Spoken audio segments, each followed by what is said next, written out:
For most of our history, human technology consisted of our brains, fire, and sharp sticks.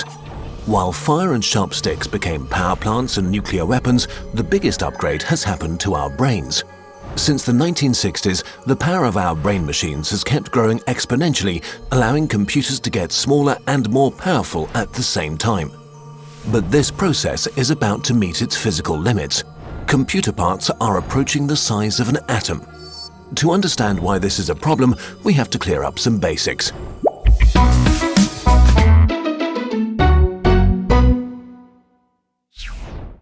A computer is made up of very simple components doing very simple things, representing data, the means of processing it, and control mechanisms. Computer chips contain modules, which contain logic gates, which contain transistors. A transistor is the simplest form of a data processor in computers, basically a switch that can either block or open the way for information coming through. This information is made up of bits, which can be set to either 0 or 1. Combinations of several bits are used to represent more complex information. Transistors are combined to create logic gates, which still do very simple stuff. For example, an AND gate sends an output of 1 if all of its inputs are 1, and an output of 0 otherwise. Combinations of logic gates finally form meaningful modules, say for adding two numbers. Once you can add, you can also multiply, and once you can multiply, you can basically do anything. Since all basic operations are literally simpler than first-grade math, you can imagine a computer as a group of 7-year-olds answering really basic math questions. A large enough bunch of them could compute anything from astrophysics to Zelda. However, with parts getting tinier and tinier, quantum physics are making things tricky. In a nutshell, a transistor is just an electric switch. Electricity is electrons moving from one place to another, so a switch is a passage that can block electrons from moving in one direction. Today, a typical scale for transistors is 14 nanometers, which is about 8 times less than the HIV virus's diameter and 500 times smaller than a red blood cell's. As transistors are shrinking to the size of only a few atoms, electrons may just transfer themselves to the other side of a blocked passage via a process called quantum tunneling. In the quantum realm, physics works quite differently from the predictable ways we're used to, and traditional computers just stop making sense. We are approaching a real physical barrier for our technological progress. To solve this problem, scientists are trying to use these unusual quantum properties to their advantage by building quantum computers.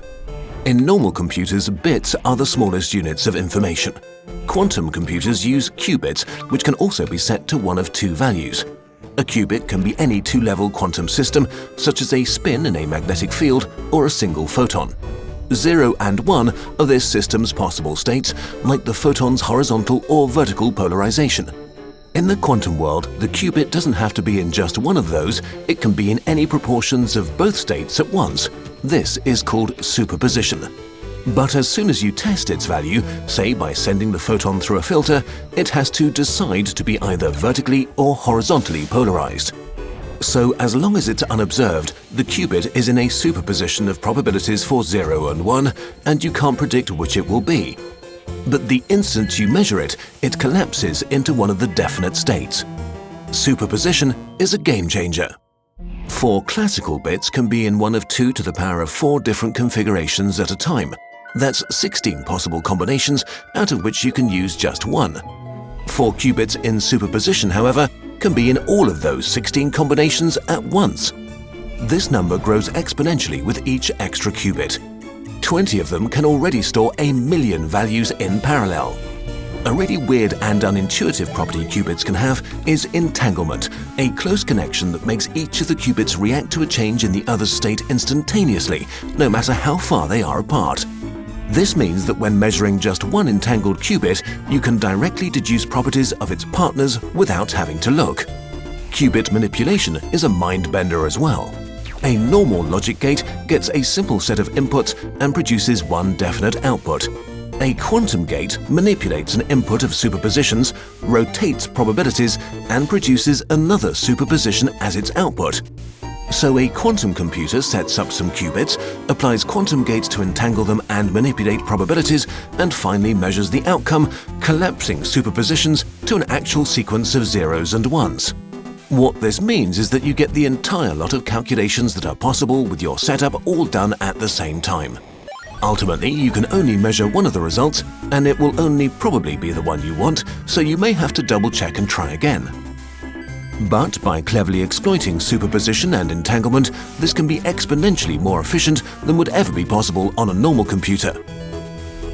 So while quantum computers will probably not replace our home computers, in some areas they are vastly superior.